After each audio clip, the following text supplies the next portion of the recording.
Hello everyone, আসসালামু আলাইকুম আমার পরাণের ভাই বোন। দেখো, আমি আজকে তোমাদেরকে 9টার ফুল গাছ দেখাচ্ছি। 9টার ফুল গাছ দিয়ে আজকের শুভ সকাল শুরু করেছি। তোমরা সবাই কেমন আছো? আশা করি তোমরা সবাই অনেক ভালো আছো।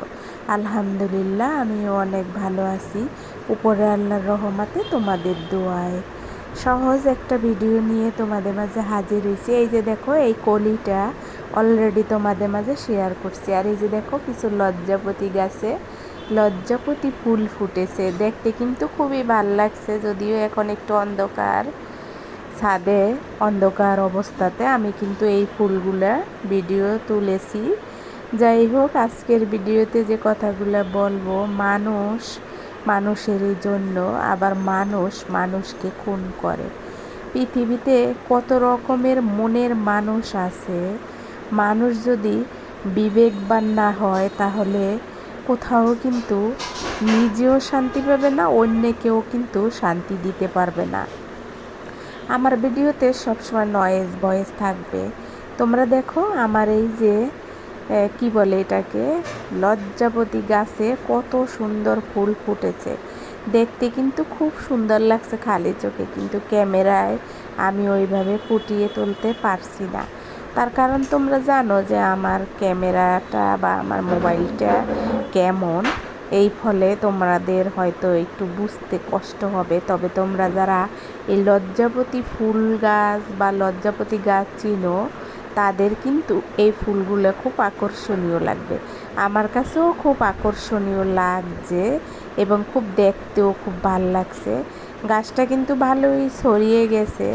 তবে গাছ প্রকৃতি, তারও লজ্জা আছে, কিন্তু মানুষের কোনো লজ্জা নাই। মানুষ বিবেকহীন, লজ্জাহীন, চরিত্রহীন সব কিছু। তার সাথে দেখো, আজকে চিচিঙ্গা, দুধকুশি যেটাকে বলা হয়, দুধকুশি রান্না হবে আমার সংসারে বা আমার ফ্যামিলিতে। তার জন্য আমি কি কি নিয়েছি সেগুলোও একটু দেখাইলাম। দুধকুশির সাথে কিন্তু আমি পেঁপে, আলু এগুলোও দিয়েছি। তার কারণ কুশি রান্না করলে কিন্তু একটু কমে যায়, তাই আমি একটু পেঁপেও ছিল ওটাও দিয়েছি, আর একটু আলুও দিয়েছি। এইগুলো দিয়ে আমি কিন্তু তরকারি রান্না করব। এই যে তরকারি রান্না করার জন্য নিয়েছিলাম কিছু চিংড়ি মাছ। আর যেমনটি আমি করি সেগুলো তো তোমরা জানো, এবং আমি কিন্তু অল টাইম তোমাদেরকে এইরকমভাবেই ভিডিও দেখাই। আর আমার রান্নাঘরটা কিন্তু একেবারে ছোট, জাস্ট বলতে পারো বারান্দার ভিতরে আমার রান্নাঘর। একটা বারান্দা, সেই বারান্দায় একটা চুলা, তার সাথে একটা স্টিলের কি বলে ওটাকে, এই যে স্টিলের একটা তোমার হইলো বেসিন। এই বেসিনে হইলো তোমার এই একটুখানি ছোট্ট একটু বেসিন। এই তো, তারপরে আবার চুলার সাইডে দেখো ফাঁকা। এই তো আমার চুলাটা এতটুকুই হইলো আমার রান্নাঘরে। এই চুলাটা রাখার জন্য একটু উঁচা করে দেওয়া, কি বলে, চুলা ক্যাবিনেট। যাই হোক, এই হইলো আমার রান্নাঘর। আর রান্নাঘরে কোনো ফার্নিচার রাখার কোনো কায়দা নাই, আর সেই কারণে আমার আসলে বানানোও হয় না। আর তার আগে আমার যত ফার্নিচার ছিল স্টিলের, এগুলো সব আমার হাজব্যান্ড ফেলে দিছে। রং করা লাগবে এইতে ফেলে দিছে, ফেলে দেয় নাই মানে বন্ধু বান্ধবরে দিয়ে দিছে। যখনই আমরা বাসা চেঞ্জ করি, তখনই আমার হাজব্যান্ড একটা করে ফার্নিচার তার বন্ধু বান্ধবরে দিয়ে দেয়। সে সুন্দর সম্পর্ক তৈরি করে বন্ধু বান্ধবরে দিয়া। যাই হোক, আজকের ভিডিওতে দেখো, দুধকুশিটা রান্না করলাম চিংড়ি মাছ দিয়ে। কথা বলতে বলতে কিন্তু আমি আমার কাজগুলো সাইরে ফেলি। আর তারপরে যেমনটি তোমাদেরকে বলি যে আমি সবজি এই যে সিম্পলভাবে রান্না করি, খেতে কিন্তু খারাপ লাগে না, দারুণ লাগে। আর এরকম দারুণ লাগা সবজি তোমরাও রান্না করে খেয়ে দেখতে পারো। তবে আমি ইউটিউবে অনেক পরাণের ভাই বোনরে দেখেছি যে অনেক বেশি মশলা, আমিও খাই অনেক বেশি মশলা, তবে তারা একটু বেশিই খায়, তারা মেজারমেন্ট করেও রান্না করে। যাই হোক, আজকের ভিডিওতে আমি তোমাদের মাঝে যে কথাগুলো বললাম, যদি তোমাদের পছন্দ হয় তাহলে আমাকে কমেন্টে লিখে জানাইতে পারো। আর যেহেতু আমার মেয়ের বর খাবে না, তাই তার জন্য আবার এই যে আলাদা ডিম ভুনা করে নিলাম। এই ডিম খাবে সে, আর আমরা খাবো এই সবজি। সে আসলে সবজি খায় না, তাই তার জন্য আবার ডিম করলাম। সে শুধু গরু মুরগি আর এই ডিম এটাই তার ফেভারিট খাবার, আর অন্য কোনো খাবার সে অত বেশি খেতে চায় না। যাই হোক, আর ভর্তা হইল রসুন ভর্তা, শুটকি ভর্তা টর্তা এগুলো কিন্তু তিনি আবার খান না। শুধু রসুন ভর্তা, শুকনো মরিচ ভর্তা আর তার সাথে আলু ভর্তা, ডাল ভর্তা যদি হয়, এছাড়া তিনি অন্য কোনো কিছু কিন্তু অত বেশি খায় না। যাই হোক, আজকের ভিডিওটা আমি তোমাদেরকে এই যে লজ্জাপতি ফুল যে দেখাইলাম, লজ্জাপতি ফুলগুলো দেখানোর উদ্দেশ্য হইল কিছু মানুষ আছে মানে তাদের কোনো বিবেক নাই যে আমি মানুষরে কষ্ট কেন দেব, আমার কারণে তিনি যদি কষ্ট পায় তাহলে আল্লাহর খাতায় তো এটা লেখা থাকে।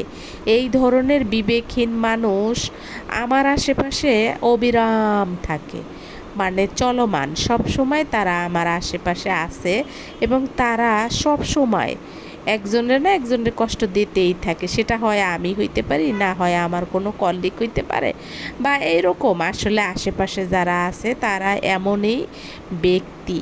আমি জানি না তাদের এই ব্যক্তিত্ব মরে গেলে কোথায় থাকবে, বা তারপরে তারা যে এমনভাবে চলে, এটা তারা যখন পৃথিবী ছেড়ে চলে যাবে তখন এই কথাগুলা বা এই ব্যবহার আচার এগুলো তো থেকে যাবে। তারপরে দেখো রান্না বাড়া শেষে গিয়েছিলাম ছাদে, খুব সুন্দর একটা চাঁদ উঠেছে, যেটা খালি চোখে খুবই ভাল লাগতেছিল, কিন্তু ক্যামেরায় তো দেখতেই পাইছো যে কালো আসবে, ডিএসএলআর দিয়ে তুললে হয়তো খুবই সুন্দর আসতো।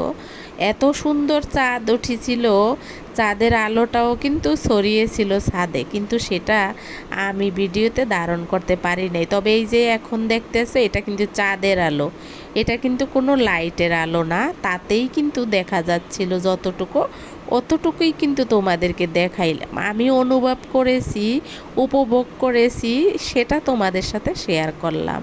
আর এই যে দেখো এটা হইল লাইটের আলো, লাইটের আলোতে এরকম দেখা যাচ্ছিল, আর চাঁদের আলোতে কেমন দেখা যাচ্ছে ওটাও তোমাদেরকে একটু দেখাই দিলাম। তারপরে প্লেটে যে দেখো খাবার নিয়ে নিলাম, খাবার খেয়ে আবারও ছাদে গিয়েছিলাম, আবার গিয়ে দেখি এইরকম জল জল করতেছে চাঁদটা আকাশে, চারটা এরকম জল জল করে, কিন্তু ভিডিওতে ধারণ করার সময় কালো আসে। যাই হোক, আজকের ভিডিওটা তোমাদেরকে আমি অনেক কিছু কবি কবি ভাবে দেখানোর চেষ্টা করেছিলাম। এটা ছিল পরের দিন সকালে যখন অফিসে যাব তার কিছুক্ষণ আগের ভিডিও। এই যে দেখো আমার ছাদে তো সব সময় তোমার এই কাঠগোলাপ গাছে একটা একটা ফুল দিতে থাকে, প্রতিটা গাছেই আমার একটা একটা ফুল দেয়। আর এই যে মেহেদি গাছটা, তার সাথে আছে একটা তেজপাতা গাছ, একটা মেহেদি গাছ, একটা তেজপাতা গাছ। আর এই তো দেখো ছাদে ঘোরাঘুরি করা মানেই হলো কিছু সময় মনটাকে শান্তিতে রাখা এবং ভালো। আর এখানে আমার হাজবেন্ড কিছু গাছপালা খুব ভোরে আউলে এনেছে, মানে সে একটু পরিষ্কার পরিচ্ছন্ন করতে আছে ছাদের গাছগুলো, কিন্তু ও আসলে অনেকটাই কষ্ট করে যত্ন করে এইভাবে তৈরি করছে। এগুলা যদি ছেড়ে যাওয়া লাগে, ফেলে দেওয়া লাগে, তখন কি হবে। আর তারপরে দেখো ডালিম গাছ, সবেদা গাছ, আম গাছ এগুলাতে কিন্তু কম বেশি ফল আছে, এখনও কিন্তু ফল আছে, ডালিম গাছেও ফল আছে, সবেদা গাছেও ফল আছে, আবার আম গাছেও কিন্তু একটা আম আছে। যাই হোক, যেসব গাছপালা এখানে আছে কম বেশি ফল আছে, খেতে পারি আর না পারি, কিন্তু দেখতে চোখে খুব ভালো লাগে, আর তখন মনটাও অনেক বেশি শান্ত শিষ্ট লাগে যে আমার তো কিছু গাছ আছে। যদিও এগুলাতে আমার কোনো টাকার উপকার হবে না, টাকা আসলে লসেই হয়, তাই তো এগুলো আসলে মনের শান্তির জন্য টাকা খরচ করে লাগানো। এর বাহিরে এ থেকে আমরা কি পাবো, এ থেকে কি আমাদের কোনো টাকা আয় হবে? এগুলা যদি মাটিতে লাগাইতে পারতাম তাহলে হয়তো আয় হইতো, বা আমরা টাকার গাছ লাগাইছি এগুলা মনে হইতো, কিন্তু এগুলো তো টপে জাস্ট কিছু সময়ের জন্য সৌন্দর্য উপভোগ করার জন্য, চোখে যাতে ভালো লাগে। এই যে দেখো আম, যেমনটি বলেছিলাম তেমনটিই কিন্তু তোমাদেরকে দেখাই দিলাম।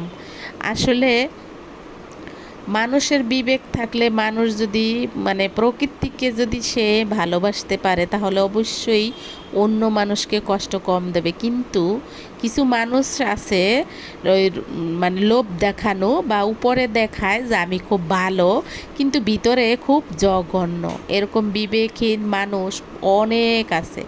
আর সকালের ওয়েদারটা তোমাদেরকে একটু দেখাই দিলাম। দেখো সকালের ওয়েদারটা কিন্তু এই যে এইরকম ছিল, খুব সকালে। এখন যেহেতু বর্ষার সিজন, মানে আষাঢ় মাসের শেষের দিকে আকাশ কিন্তু এমনই থাকবে, এই ভালো এই খারাপ এমনভাবেই কিন্তু ওয়েদার থাকবে। আর আমি ছাদে অনেক সময় ছিলাম, তাই অনেক সময় ধরেই কিন্তু গাছগুলোকে ঘুরে ঘুরে তোমাদেরকে দেখাইছি। যে দেখো আমে কিন্তু আবারও একটা মুকুল আসছে, আম গাছে নতুন আর একটা মুকুল আসছে। আর আমাদের সাথে কিন্তু মিঠুও ছিল। সবাই ভালো থাকো, সুস্থ থাকো। আসসালামু আলাইকুম, আল্লাহ হাফেজ।